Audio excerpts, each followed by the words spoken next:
Hello everyone, welcome to IT Learn Selenium mock interview.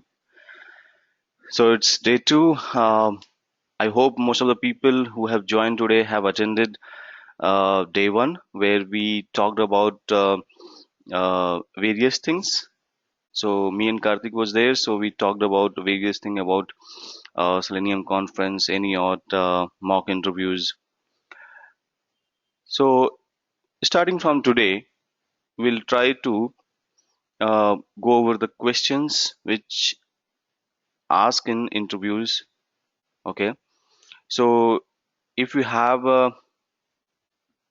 attended any interview, okay, and if you are unable to answer those questions, so you can bring those questions here. We can try to uh, answer those things. Okay.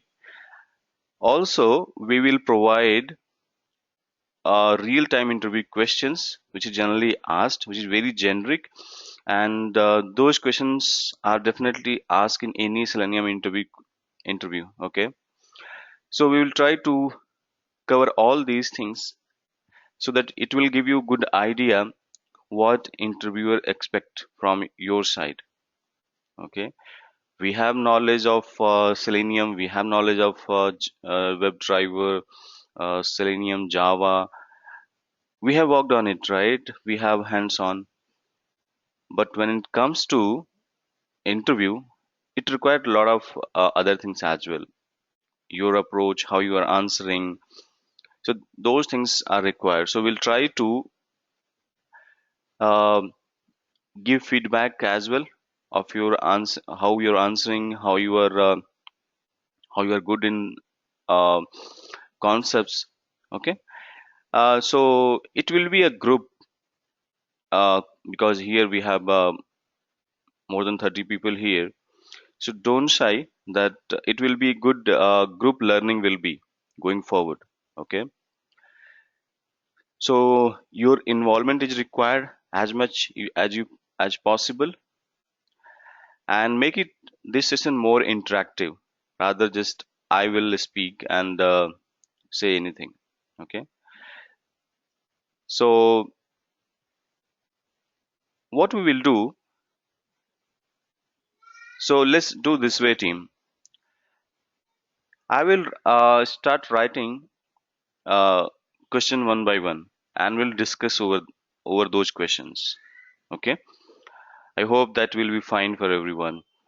And if you want to talk, if you want to answer those questions, just uh, ping me or raise your hand. I can unmute you and we can talk. Okay. So that's why I said make it more interactive. This is not a training program. Here we are going to discuss what kind of questions in interview you will face. Okay. So let me open one notepad.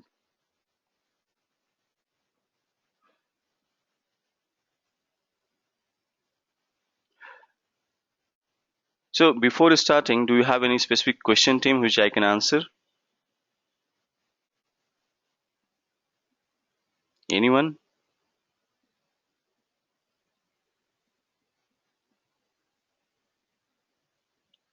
Okay. I don't see any questions. So, okay. Question one. Generally, if you go in any interview, what do they ask? Which framework you are using in current project? Okay. Can you explain? Right. So this will be your first questions when you go for the interview. So anyone can try to answer this question.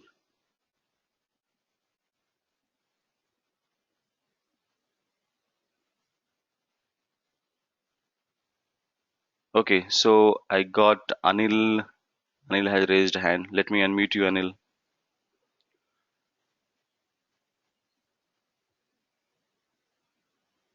I guess Anil, you have self muted.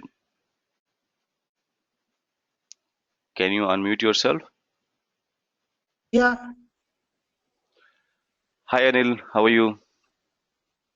Hi, Karthik. Good morning. I'm fine. How are Okay, you? I'm good. This is Manoj here. Karthik is not here. Okay, fine. Good morning, Manoj.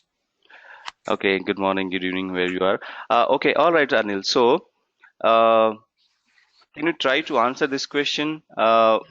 Which framework you are using? Yes, yes, definitely. I'm using hybrid framework, which is the combination of data-driven and the keyword-driven framework. Okay. So that much I can answer. So, see, if you just answer, I'm using hybrid framework, and it's a combination of data-driven framework plus keyword-driven framework. Yes. They would also expect from your side you should explain it. Okay, like Okay. what is architecture? Okay, Okay. of this framework, how you are managing data, test data, if I say. uh, Architecture means how you can, what you can do, you can draw a diagram, you can show like from where you have kept test data, how you are fetching, where the function libraries, all those things you can explain. Okay, Okay. even you can explain a folder structure. Okay, these things are very necessary when you are answering this question. Otherwise you just say like I'm using hybrid framework, that will be not enough. Okay. uh, Reports, if you are generating any reports, or how you are generating those reports, uh, Yeah. which jar files you are using, or which unit test framework you are using. Okay, Okay. I'm using JUnit framework. okay.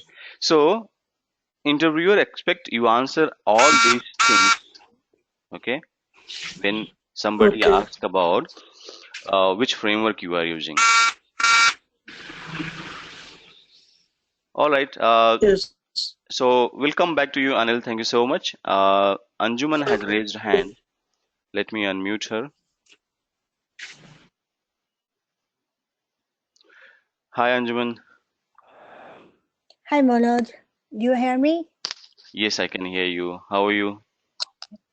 I'm fine, thank you. Um, the way I will answer Mm-hmm. the project I'm currently doing, we are developing hybrid framework, Mm-hmm.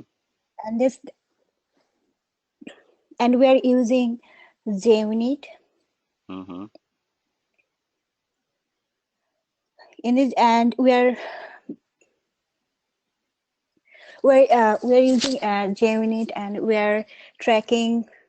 We are using back, bug tracking tool as a Jira, and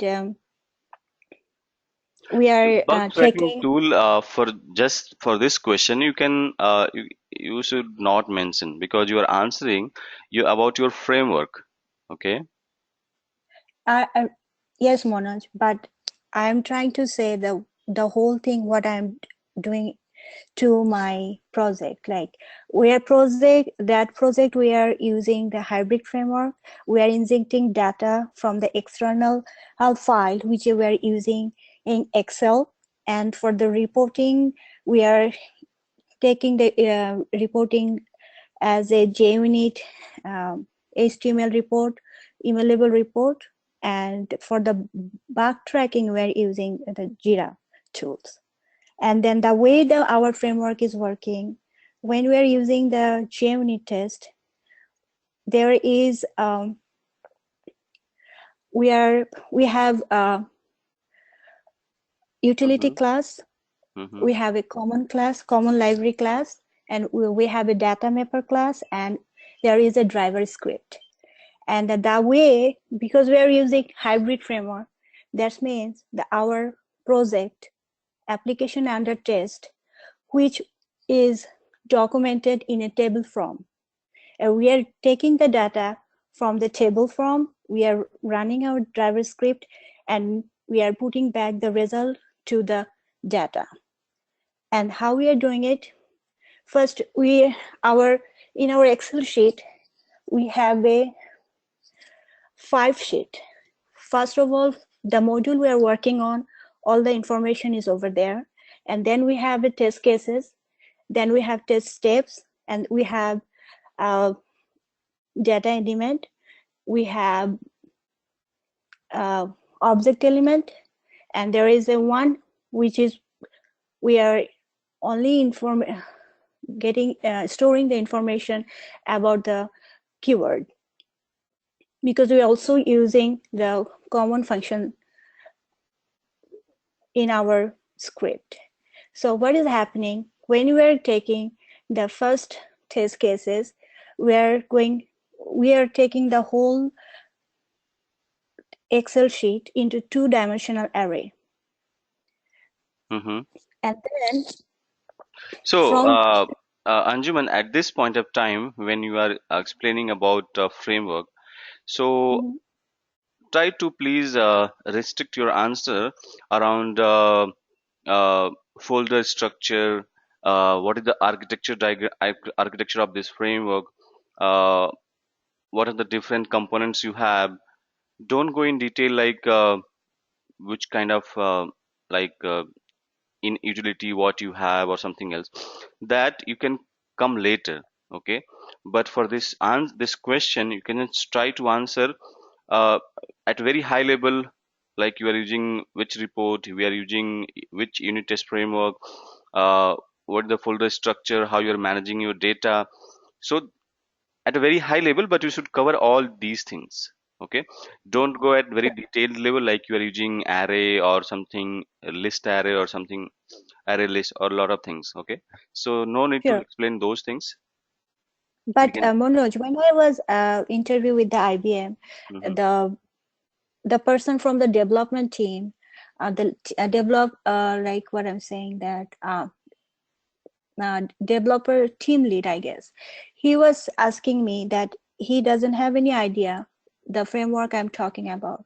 So he wanted to know in details what actually I am doing. So That's how I fine. am. If they Yeah, particularly ask, can you explain me in detail what you have in those classes, which method you have, then you can sure. answer. Okay. But Yeah. many times there will be not a developer, there will be automation engineer, which is a QA person. So he expect some answer like this. That is Okay. good. Sure. That is good if you can explain in detail. There is no negative mark in that. But uh, see, as I said, many times your interviewer will be a QA person who is an automation engineer, right?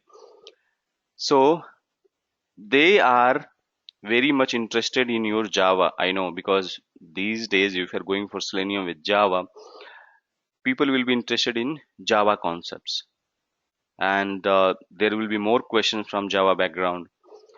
So your point is good. We can mention, but initially we can start with these few points. All right. Sure. Thank you, Anjuman. Manoj, Yes. if you allow me, can I say some few more words? Sure. During my interview, what I learned, the half of the interview, they asked about your project, something Correct. like what project you are working at this moment, and what tools you are using, and what the challenges you are facing, and how many, like how often you have a sprint, and how you are like coordinate with the broader team, and how your relationship with the development team and your team lead. So those questions they asked half of the interviewer. So I would appreciate if you can give me a like how my approach will be on that question. I would appreciate in professional way. As you know that I don't have any experience, so when I try to say that, I feel like I am not able to connect, like, you know, how you work in a team, how your approach to your broader team. So at that time I feel like I struggle a little bit. But when it comes to the technical question, I, my confidence level is high. But when it comes to the how you work with your team, how is your project, what is your challenge, that time I felt like, you know, I have a little, like, you know, I need little help from you. Okay, all right. So, see, there these questions typically asked to get your is how you are a team player, how you'll be fit in team, how you were working in the last project. So they Exactly. just want to get the idea how the person you are. So if they ask what kind of challenges you faced, okay, so could be a lot of challenges like uh, deciding framework, okay, for your application, coordinating with team members, coordinating with development team and uh, product owners. All these things you can mention there. And then, How often the sprint happened, Manoj? sorry. How often your sprint happened? Like, you know, how often is Okay, so releasing? if you are working in a agile environment, because nowadays most of the teams are moving towards agile, so Yes. we can answer like this. See, generally what happens, your sprint could be from 2 weeks to 4 weeks. Okay. Uh, this is ideal. Means it can be 2 weeks or 3 weeks or 4 weeks. So depending on the organizations, it can vary.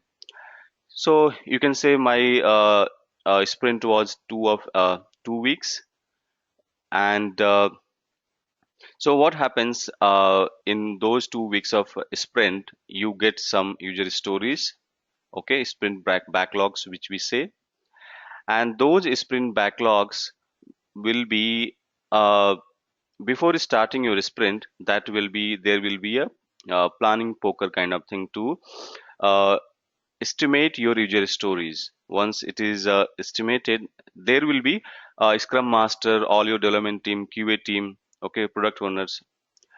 So they will discuss about the estimation of the every each and every user stories. After that, you have to choose which user story you want to take. QA will choose in the same way. Developers, they will always choose like on which user story I will work, because in agile there is no concept like someone will assign a work, not a scrum master also, right? So once any user story has been assigned, you have development team will create their task like I have to write this code, I have to do this, I have to do this. In the same way, QA person will also uh, write test cases for this, execute test cases, report defect. So these three, four tasks under that user story, QA person will create, and the same way, your developer will also create, and you have to provide how many hours it will take. So this is how generally Agile works. Okay. Mm-hmm. So you can say we talk regularly with the developers. If we have any query, you directly call them because Agile more say like just communicate with everyone rather emailing them or writing documents. Just go and talk to them. So you can say like we used to talk with the developers if you have any query, or product owners if you are not clear about the user stories. So you have regular talk with developers with whom you are working for the particular user story, and you also written few test unit test whatever the script you are creating, and you have also shown to the developer if they have any other things in their mind, or if they can tell me another scenario to test. So these are some things to coordinate with developers, your development team, or your product owners. So if you answer this way, so they will know like how closely you are working with your team. All right, Anjuman. Yeah, thank you. All right. So I think one more person has raised hand. Let me go there. Thank you, Anjuman. Who was that person? Mahalakshmi, you raised hand, I guess. So do you want to answer?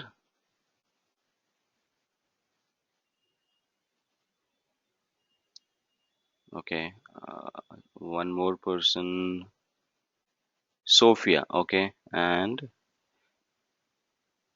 okay, let me unmute you, Million. Hello, Million. Can you hear me? Yes. How are you? How are you doing, God? Hey, I'm doing good. Thank you so much. How are you? I'm good. I'm fine. Yeah, let me try to answer this Mm-hmm. question. Okay, the project that I was working was the framework that I was working on the last project is page object model for page classes and test classes, Mm-hmm. and also data-driven framework for using external data source with Apache POI, jar files, and Excel sheets, and also test energy framework for group execution and reporting, and also Maven for building and managing projects. So I use data-driven framework and page object model. Okay. So here one thing. Why you are mentioning this data-driven framework for data?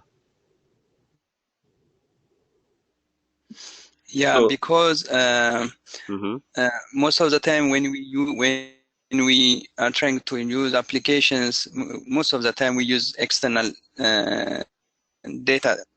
So Correct. maybe user data. Most of the time we use external data. So in order to use this external source like Excel sheet with our Selenium project, we have to have a kind of framework. Mm-hmm. So this framework, this proper structure, we call it data-driven framework by using jar files. We will have a kind of communication between this external source and our Selenium project. So we call it this is proper structure data-driven framework.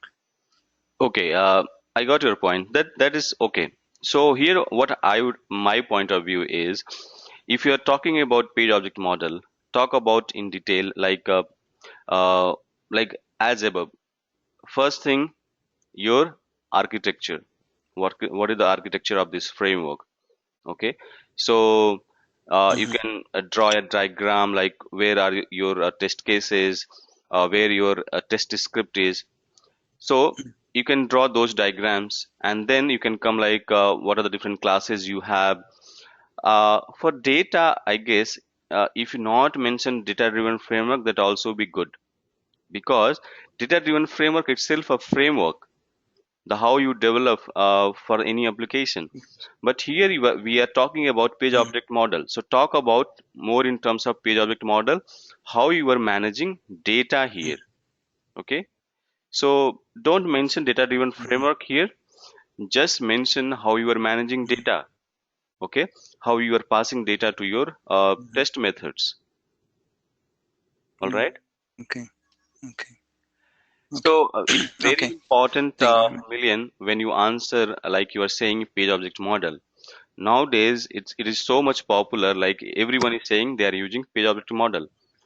But what exactly page object model is? Mhm. Okay, what is the structure? That is a question mark. Many people they will say like I have created Mhm. different classes. I just call these classes whenever required, means methods. So that's okay. But if you talk in detail, so interviewer can get the visualize like he can visualize how your framework is. That's why I'm saying draw a Mhm. architecture diagram. It will be Okay. much more clearer when you explain. Okay. All right. Okay. Okay. Thank you very much. Thank you, Million. Okay, one more hand was raised. Okay, all right. I don't see any other hand raised.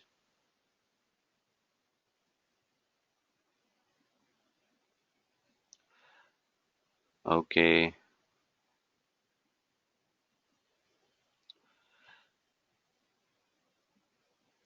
So, can you draw one time? Okay, I'll draw.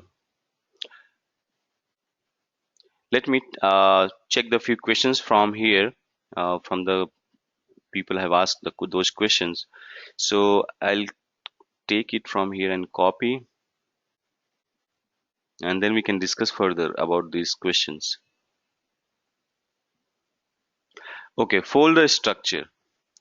So folder structure means, what is a framework means? Framework means how you are managing, right? So folder structure, you can say I have.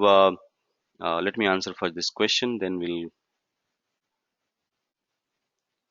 So if I talk about folder structure,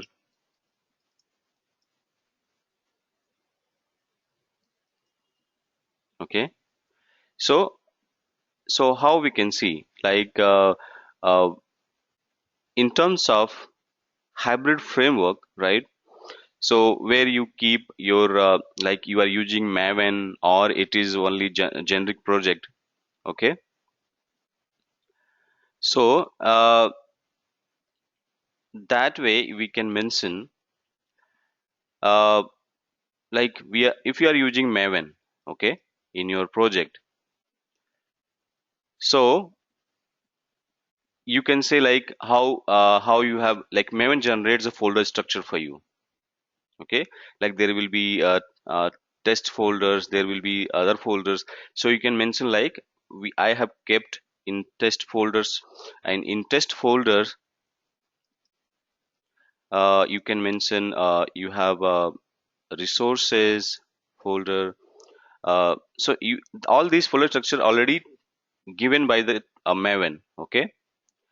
So how you kept in resources, you have kept all your data, uh, or you can create a separate folder structure for this data, right? But in the resources you can say like I kept data, any prerequisite or any other XML file you have, you can put under resources. Same thing you can explain about where you have your scripts.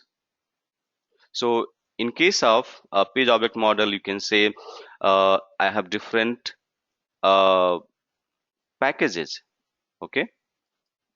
So inside packages, I have uh, page objects, right?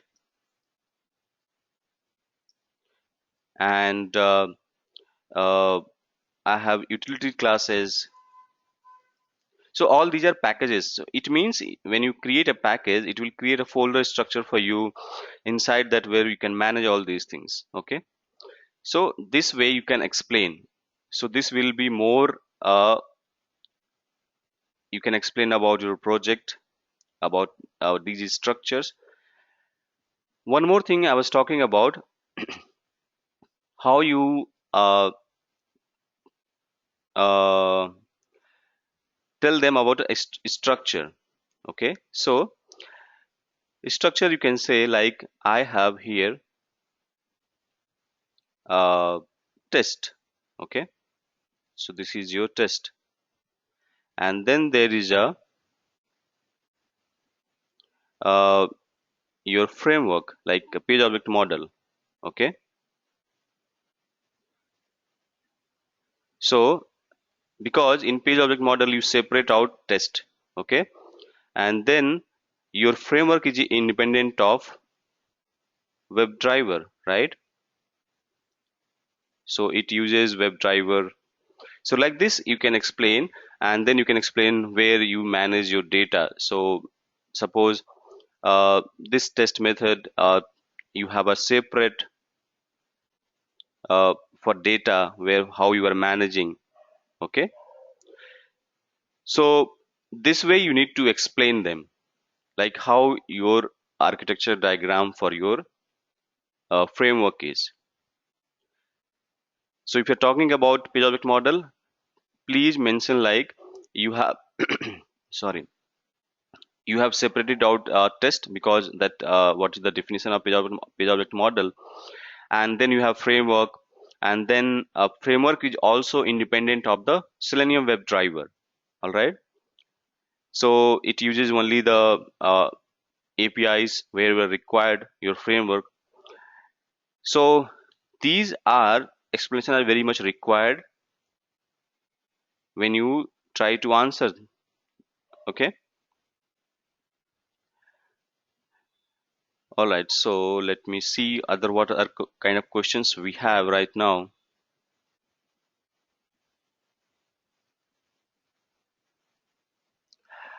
Okay, so what is the best way to answer about CI with Jenkins and Maven in my project? I think so. This we'll discuss a little later, Sudha. Let me copy this question.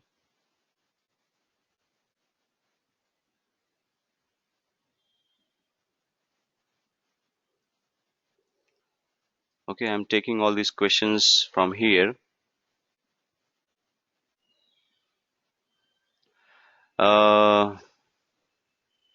I'm beginner in learning Selenium. It is right choice to.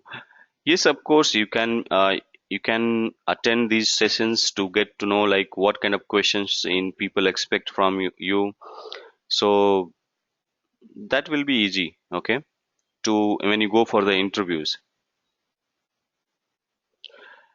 Maman are not explained to us. The live training will be the covered in any other sessions. Okay, maybe we can take in this live session, these mock interviews someday. Okay, about Maven or any other. Can you please explain one time with hybrid framework?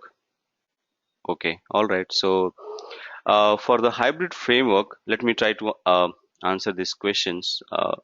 Folder structure. This was the for POM. Okay. For hybrid framework, if I answer,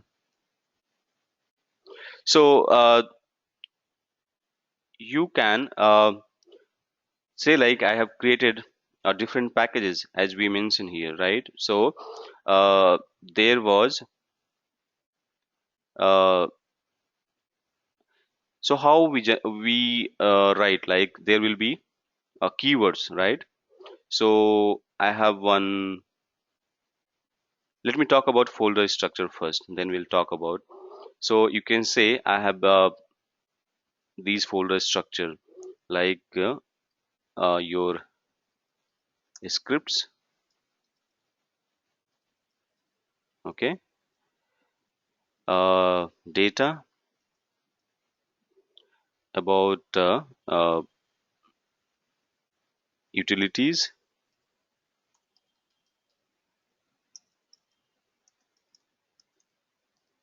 reports,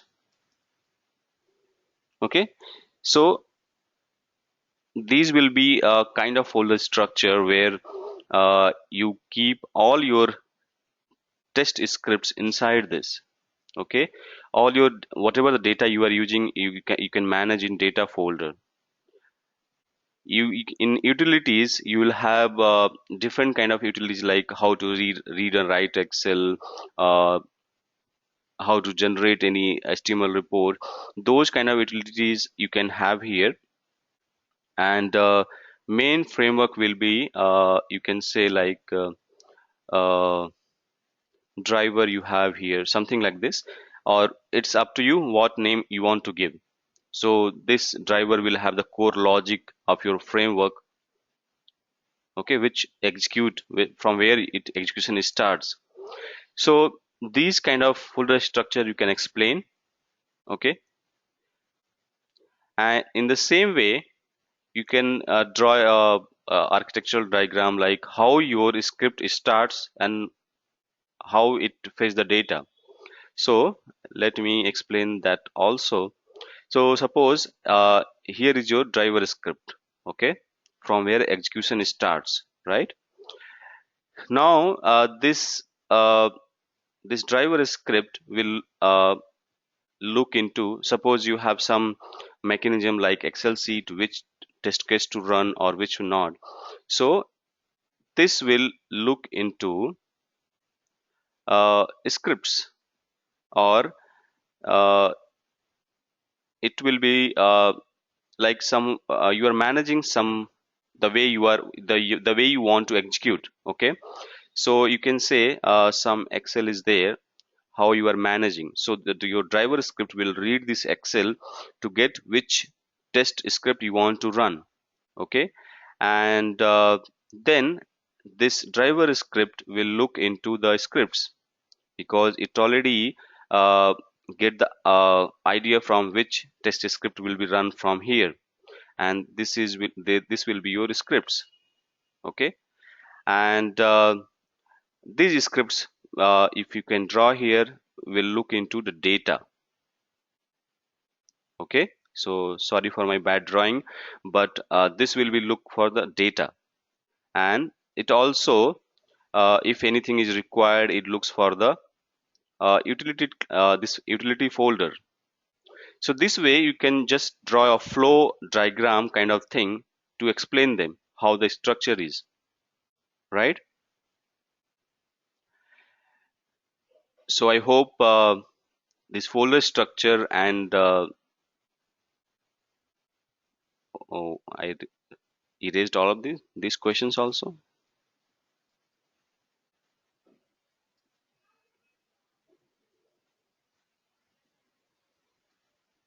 Okay, no, we have.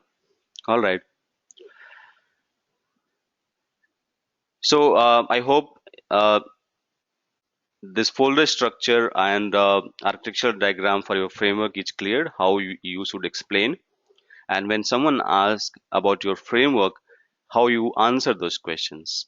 Okay, that's correct, Anjuman. We can mention utility, common functions, data mapper, driver script, all these things.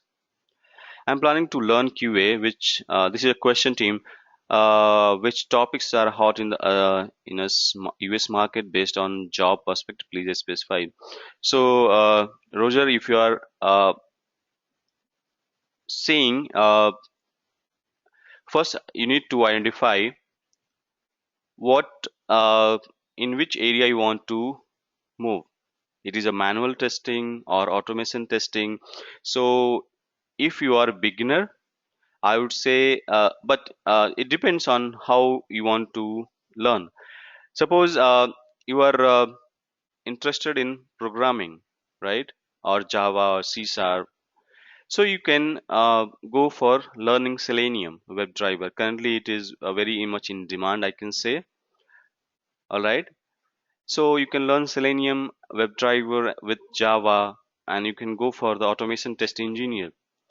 If you are if you're not that much interested in uh, programming, so you can opt for manual testing. Or there are a lot of other areas as well, like mobile app testing, web services testing. So there are a lot of things. So you have to decide, if you are interested in programming, then go for the automation testing with Selenium. If you are not that much interested, so then you can opt for manual courses. Okay, as a manual QA you can go for. All right, team. So I think we discussed a lot of things. So what I'll do, let me give few more questions here. So someone asked in your team, uh, let me move here. Have you used a data pool in your test data or test scripts? So data pool, what I understand is, uh, data pool can be where you fetch the data. Okay, so it can be database, it can be Excel sheet, it can be any XML file where you keep all these data. So whenever you require, just call those methods to fetch the data. Okay, so they just wanted to check how you are managing your test data and how you are using in your scripts. Okay, so in test scripts generally how we use, either we use testng data provider, or directly we use uh, Java code where we can read Excel from the Excel. If we have data in Excel sheet, so we can read directly from there, and we can utilize wherever required. All right. How do you handle exception in your scripts? So you can say, like, uh, you have used try and catch. Okay, wherever required, you have used uh, conditions, logic, like if else conditions. uh, so mostly how we use exceptions is try and catch. Okay, and with the throw exceptions. So these things you need to tell how you have handled. Okay, what is the best way to answer about CI with Jenkins? So let me briefly explain, then we'll come back to our interview questions. Okay, this is also interview questions, but let me, this is some advanced topic. Okay, uh, so you can say, like, you have created a regression suite, because we you have created a regression suite. Okay, and you have created a job in Jenkins to run after build deployment. Okay, so how Jenkins worked in Jenkins, you can set up is a CI tool where you can create jobs. So how, what happens in continuous integration? There Jenkins is integrated with your source control. Okay, and how, what happens when someone checks in the code? Some developers have updated their code, or they have added new features. When they check in the code, Jenkins realize that build tool, there is also build tool we can use like Maven, and they realize that there is some check-in, so they will build. Okay, so after build, if build is successful, there will be a job. You can create a job which will deploy in the different environments like QA environment, production environment, UI, UAT environment. All right. So what happens? We don't directly deploy on production. What we do, we either we deploy in QA or UAT, where we can run a regression suite, and then we can deploy in production if regression suite is passed. So once build deployment is successful, okay, then you can there will be a job to run uh, test automation.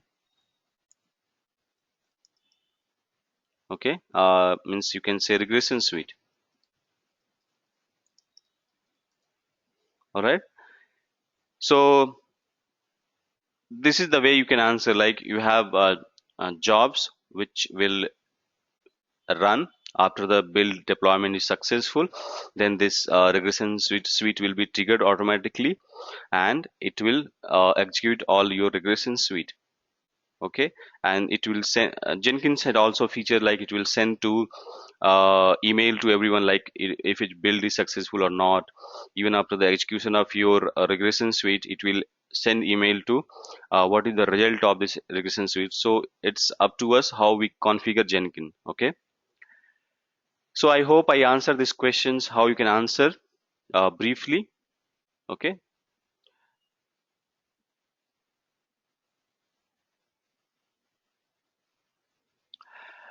all right, so let me talk about few more questions which very common.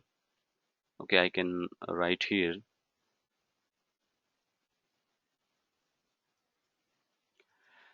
So what is WebDriver? This is also a very common question, team, and the way you answer, it tells about how much you know about the WebDriver. Okay, so someone wants to try this? I think we have talked a lot of time this in previous sessions, but still I some more people are there if someone wants to answer these questions.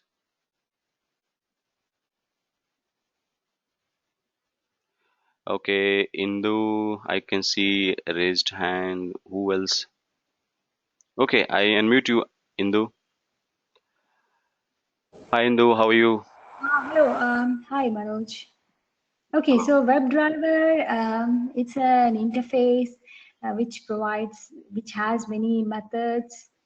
Well, WebDriver is a class, kind of an interface, which we cannot use those methods directly. We need to implement them inside a class. So we create an instance of that WebDriver class, and then WebDriver allows to interact directly with the browser. So depending on which browser we use, so we create an instance of that WebDriver, Mm-hmm. and then use it. I think Okay, that's all I all right. need. So, what Indu answered is WebDriver is an interface, okay, and we can implement using classes. So, which class will implement Indu? The class where the WebDriver is getting instance is created. Okay. You mean the WebDriver, like the class where you call that WebDriver? Yes. So these are the classes. Actually, what we use, like we use like this, right? Let me write the answer that as well. So team, what we say, WebDriver, driver, new Firefox driver, right? So what is this Firefox? This Firefox driver. This is I don't want to go in that much detail, but this will be a constructor, okay? But using this Firefox driver class, okay? So these are classes, Firefox driver, Chrome driver. These are some classes which we implement. Using these, we implement this WebDriver, okay? So you can always answer, Indu, you are correct. This is interface. We use these Firefox driver, Chrome driver classes to implement this WebDriver. All right. Okay. Okay. Yeah. Sorry, I'm even. So it has a lot of methods. This interface which we can utilize after implementing. All right. So that is a correct answer. Okay. Thank you. Thank you, Indu. All right. So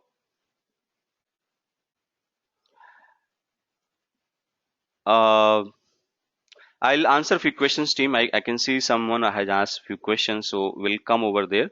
But before that, let me go to another question, and you can try to answer. We can implement using classes, if I can mention here.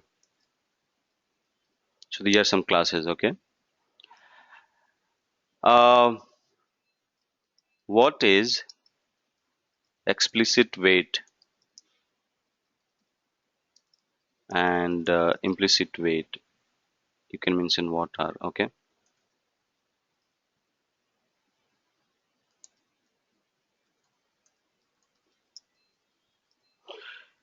So this is very simple question, and so I'll mix one more question in this. Can we use these two together? Okay, if yes, how?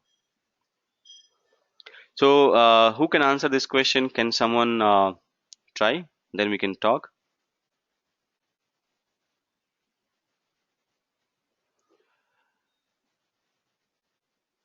Okay, Renu, you want to answer?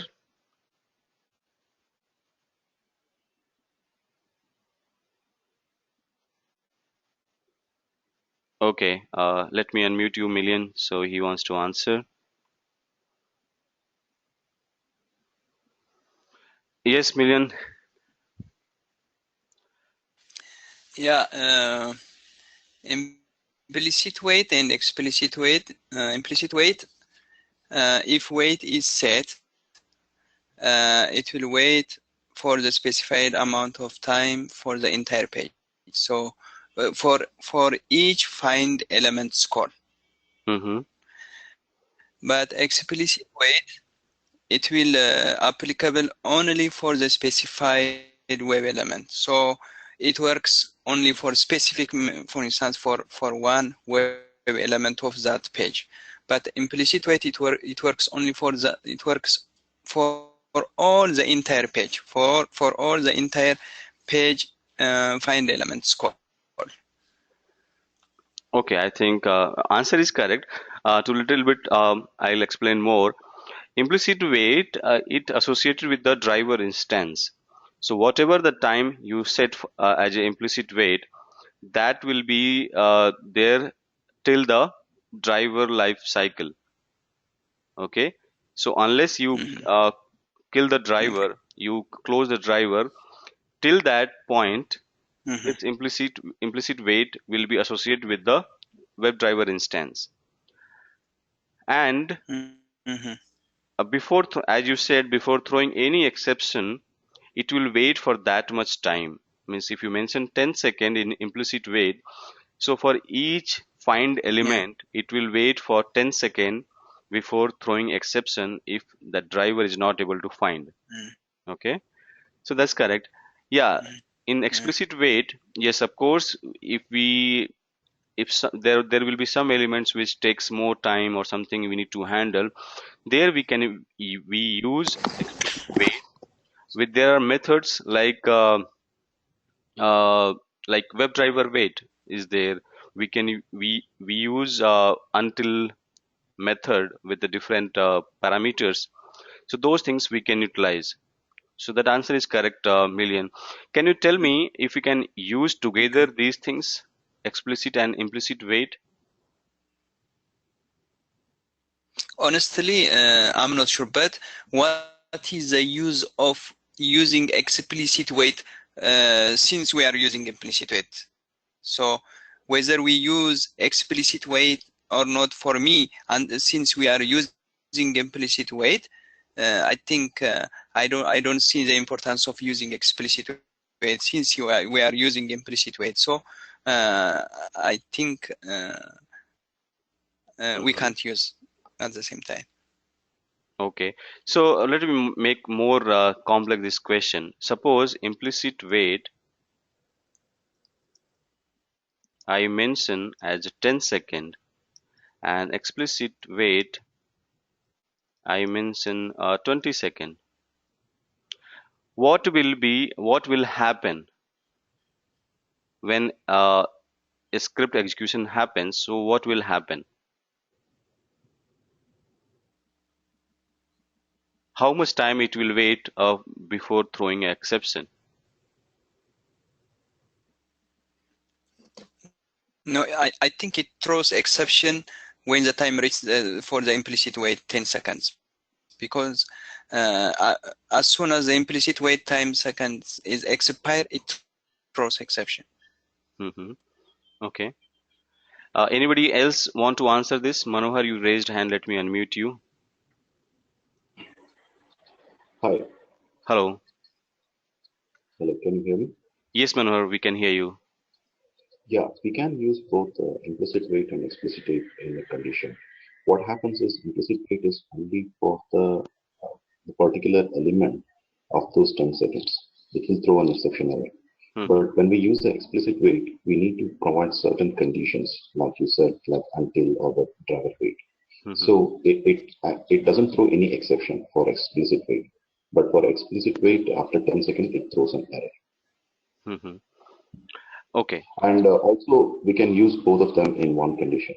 For example, in an explicit wait, if you want to, wait for, if you want to record some of the checkboxes in a web page, you can use an implicit wait for 10 seconds so that it can record all of them. And when there is a condition to be passed, you can use the explicit wait in the same thing. If you're printing how many checkboxes are there, or some data needs to be printed. Okay, so thank you, Manohar. Thank you for your answer. I see one more hand raised. Mahalakshmi, do you want to try?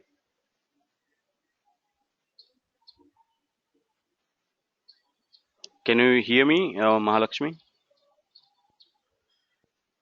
Okay, we cannot hear you if you are speaking. All right.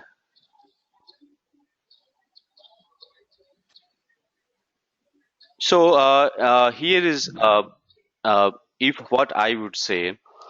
See, this is recommended that do not use these implicit wait and explicit wait together.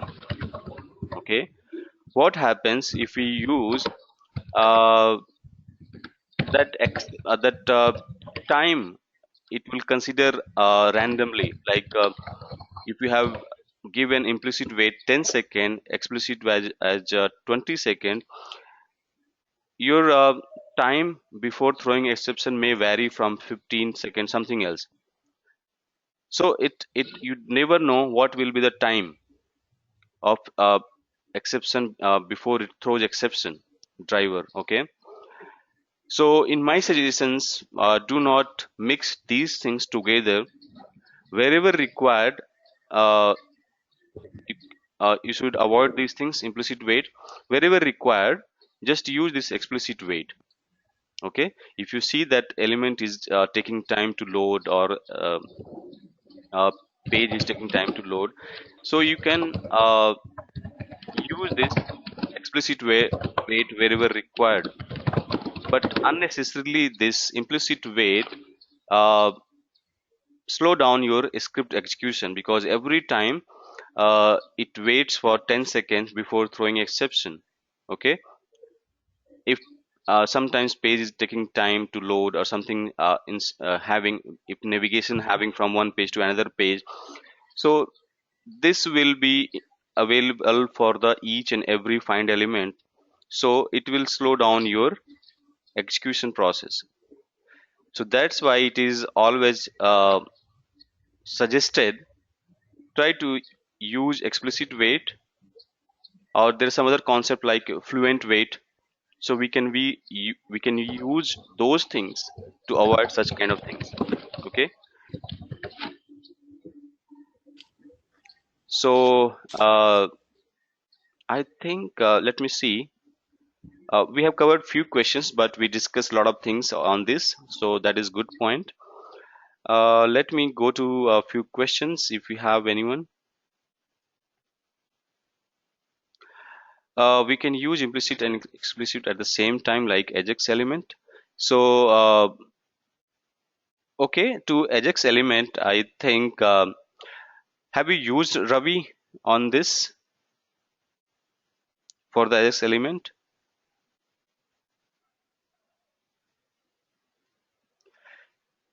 So okay, if you have used, that's good. Uh, but in my experience, what I have seen, like the time will be it will be randomly. Okay, if I use both things together, so sometimes what happens, it will wait for 15 seconds for before throwing exception, something it will vary. So maybe all of people who are here, you can try these things, and we can see if we can use together. But in my point of view, I never use. Okay, so thank you Ravi, for your suggestion. Um Okay, let me see what else questions we have here.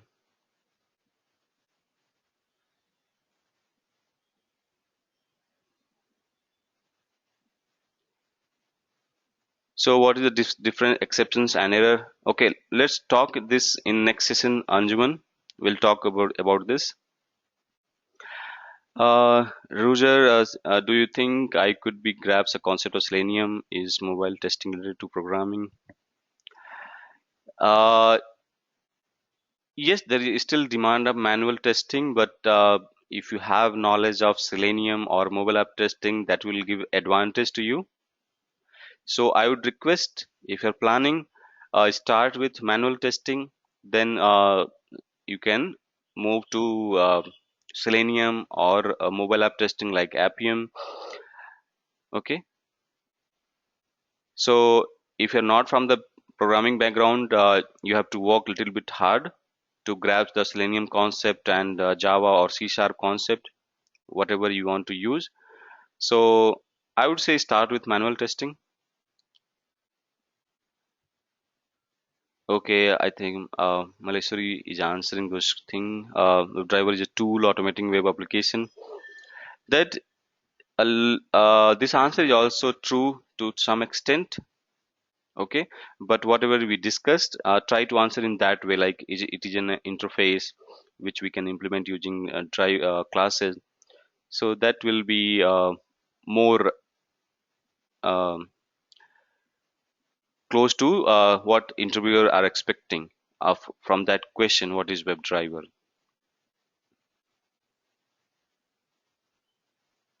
If it finds object time, it will question is not clear. Okay, all right, team. So I think for today we I'm done, and let's meet in the next session. We'll discuss more interview questions like these. So I today I kept very easy questions. Okay, like what is a project framework you are using? What is WebDriver? Uh, what are explicit and explicit weight? But going forward, we will try to include more scenario based questions, Java interview questions. Those we'll try to include in these things. Okay, so anyone has any other question before we wrap up this class?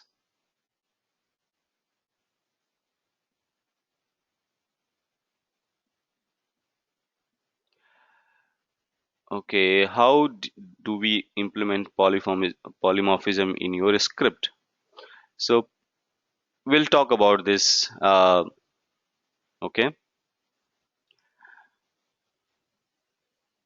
like if let me answer suppose uh, you have constructor. Okay, so constructor sometimes you can pass uh, one parameters. You can create a constructor which takes two parameters without any parameters. So this way you can utilize this polymorphism in your script. Okay, so by default when you create a class, Java will be creating a constructor for you by default if you are not mentioning.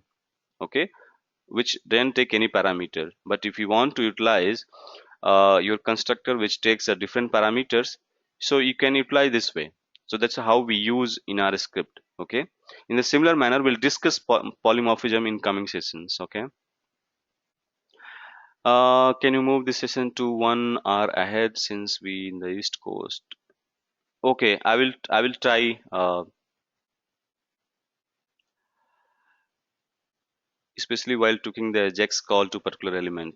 Okay, thank you, Ravi. Yeah, that's valuable information. One interviewed asked me about this question: what is the error handler? Okay, so we'll talk about in the next session about exceptions, error, how we handle. Okay, so Pramod, I think he was mainly intention was how you are handling your exceptions, your error. Okay, can you give me more example of data pool in test data or test scripts? More example. See. what we do in data driven testing or something uh, in the application which requires a lot of data, so we create test data, right? Different set of test data, so that you can consider as a data pool which we can use in our scripts. Okay.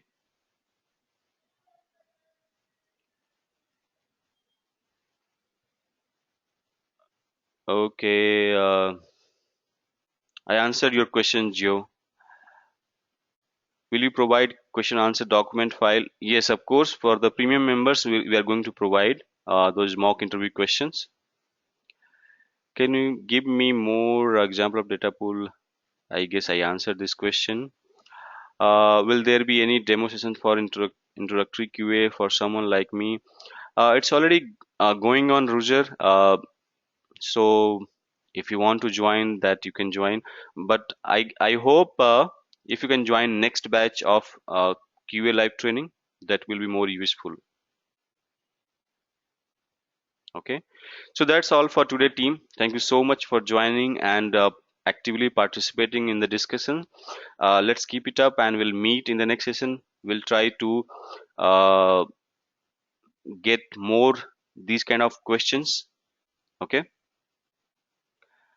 So you will see a lot of scenario based questions going forward. All right. So let's meet in the next session. We'll discuss more about these things. Hope you find useful.